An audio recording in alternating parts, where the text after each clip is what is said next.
Shalom à tous et à tous. Alors mes chers amis, Parasha Nitzavim, la dernière Parasha avant Rosh Hashanah. C'est le dernier Shabbat de l'année.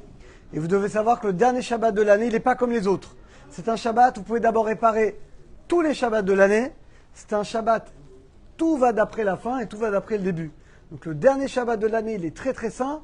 De même que Rosh Hashanah, c'est les premiers jours de l'année. Donc c'est des jours qui vont fixer tout ce qui va nous arriver. Première question que j'aimerais vous demander. Tous les Shabbats avant Rosh Chodesh, qu'est-ce qu'il y a? On appelle Shabbat Mevachim. On bénit le nouveau mois. Et là, vous savez comme moi qu'on ne va pas bénir le nouveau mois. Alors d'après le Pshat, le sens littéral, parce que Rosh Hashanah, il n'y a pas besoin d'annoncer, tout le monde le sait. On ne risque pas d'oublier. Mais d'après ce que disent les Chachamim, les Mekoubalim, ils disent quelque chose d'extraordinaire. Vous savez pourquoi nous, on ne va pas bénir le mois de Tishri? Vous savez pourquoi? Parce que c'est Hachem lui-même qui va bénir le mois de Tishri. Et tout ce que nous, on va bénir chaque mois, les 11 mois, c'est grâce à cette bracha que Hachem va bénir le mois de Tishri. C'est ça la raison qu'on ne va pas faire Shabbat, Mevachim finalement ce Shabbat. Atem Nitzavim Ayom, aujourd'hui, dit le Zohar Kadosh, dès que vous voyez aujourd'hui, c'est Rosh Hashanah. Aujourd'hui, c'est le jour qui va fixer toute l'année. C'est le jour finalement de Rosh Hashanah. Donc forcément, on va trouver les clés pour faire tchouva.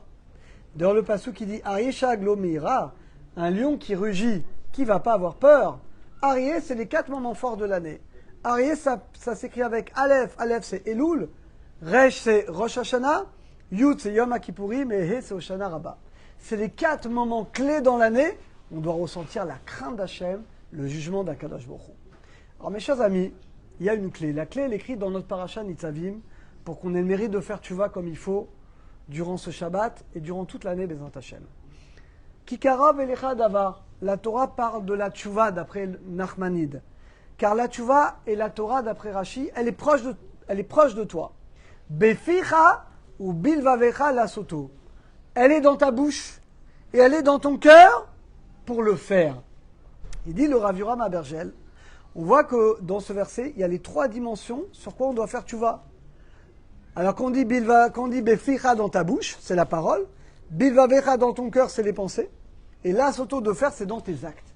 On doit, mes chers amis, faire tchouva sur ces 3 choses. On doit faire tchouva sur nos pensées, sur nos paroles et sur nos actes. Alors, nos pensées, mes chers amis, c'est écrit, le Rambam, il écrit que les pensées tordues ne résident que dans un cœur vide de sagesse. Donc, si quelqu'un veut travailler ses pensées, d'avoir des pensées de gloucha, d'avoir des pensées positives, et pas des pensées négatives, etc., comment non, pas d'inquiétude, mais d'avoir des pensées positives, il doit évidemment, plus tu vas te remplir d'émouna, de bitachon, de confiance dans Kadosh Baruch Hu, et plus finalement, tu pourras te renforcer. Donc premièrement, on doit réparer nos pensées. Deuxièmement, on doit réparer nos paroles. On doit savoir, mes chers amis, la parole, c'est comme une flèche. Quand elle sort, c'est trop tard. Donc, notre problème à nous, c'est que des fois, on parle sans réfléchir. Après, tu dis, ah, je n'aurais pas dû dire ça.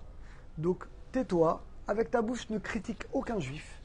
Dis que des bonnes choses, des compliments, des choses bien. Étudie la Torah appris. Mais ne dis pas de la shonara. Ne critique personne. Même si ce que tu dis est vrai, c'est justement ça la shonara. Et utilise ta bouche finalement pour faire du bien. Et troisièmement, mes chers amis, on doit multiplier les actes. Les actes, le chesed, les slichot, la tfila, des maasim tovim. Et dire à Bizoucha, vous savez, le frère du Noam Elimelech, la Mishnah dit, celui qui fait une mitzvah, il crée un avocat, un ange. Et chaque mitzvah qu'on fait, cet ange va nous défendre. Mais il dit Rabbi Zoucha, tous les anges ne sont pas équivalents. Il y a des anges handicapés, il y a des anges qui n'ont pas d'ailes, donc ils ne peuvent pas les voler pour te défendre devant Kachron. Des anges qui n'ont pas de bras, qui n'ont pas de jambes. Comment ça? Il dit Rabbi Zoucha, écoutez bien. Dans le mitzvah, il y a 2 choses. Et c'est de ça que va dépendre l'ange. Il y a d'abord la discrétion avec laquelle tu vas la faire. Tu fais une mitzvah dans la discrétion. Il y a plus de chances que ce soit vraiment pour Hachem. Et il y a la joie que tu vas mettre dans la mitzvah, la kavana. Et bien, mes chers amis, quand il y a une mitzvah, tu la fais à la fois dans la discrétion, en tout cas tu fais pour Dieu, et pas pour qu'on dise de toi, bravo, t'es le meilleur, t'es le grand sadique de la génération. Et quand tu fais la mitzvah avec joie et avec la bonne intention, tu crées un ange qui est extraordinaire. Cet ange-là, il va voler devant le Kisarafat pour te défendre. Notre problème à nous, les amis, on va être honnêtes. La majeure partie des mitzvot qu'on fait, elles sont loin d'être parfaites. soit il y a un problème dans l'halakha, parce que d'abord, il faut que tu fasses la mitzvah comme l'halakha le demande. Si quelqu'un met les tefillin ou il fait Shabbat, mais il transgresse des halakhot, bah déjà ta mitzvah ne peut pas être complète. Après, il y a l'intention. Est-ce que j'ai la mitzvah, j'ai l'intention de faire plaisir à Hachem, de faire pour Hachem? Est-ce que je le fais avec joie? Est-ce que je le fais avec la bonne kavana? En fait, mes chers amis, les intentions qu'on va avoir, c'est ça qui va déterminer la valeur de l'ange que je crée. Et dire à Bizoucha, il dit malheureusement, on arrive à Rosh Hashanah, on fait tous des millions de mitzvot. Tous, Baruch Hashem. On prie, on étudie, on fait la tzedaka, on fait du bien. D'accord. Mais jusqu'à combien tu le fais avec joie? Jusqu'à combien tu fais en respectant l'halakha? Tu fais dans tous les moindres détails. Regardez le Shabbat. Baruch Hashem, tout le monde fait Shabbat. Mais qui fait Shabbat dans toutes les règles de l'art? Borer, il fait attention à patrie, il fait attention à mouxer, vraiment, à tous les détails de l'halakha. Alors, tu dois faire Shabbat avec joie, tu dois chanter, mais tu dois également respecter l'halakhot.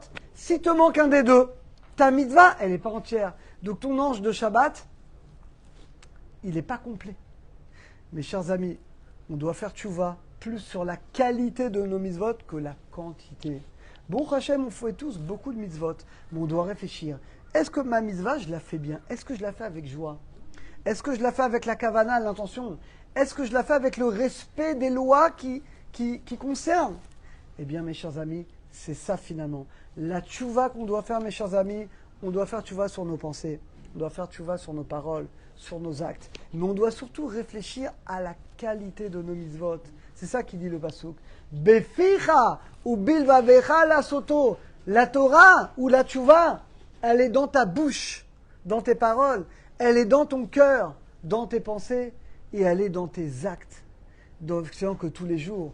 Et plus tu vas purifier ta pensée, ta joie, ta kavana, et tu vas étudier l'halachot, et plus ta mitzvah, elle sera parfaite. Alors mes chers amis, ce que je vous souhaite, ce que je me souhaite à tout le clan Israël, c'est que cette année, pas forcément qu'on fasse plus de mitzvot, alva et qu'on en fasse plus, mais surtout qu'on fasse les mitzvot mieux, avec plus de joie, avec plus d'enthousiasme, en respectant plus les halachot qui ont attrait à cette mitzvah. Et par ce mérite, on créera des millions d'anges qui seront parfaits et qui pourront voler devant le Kissa Kavod, qui nous protégeront, nous et tout le klal Israël. Bat Shalom.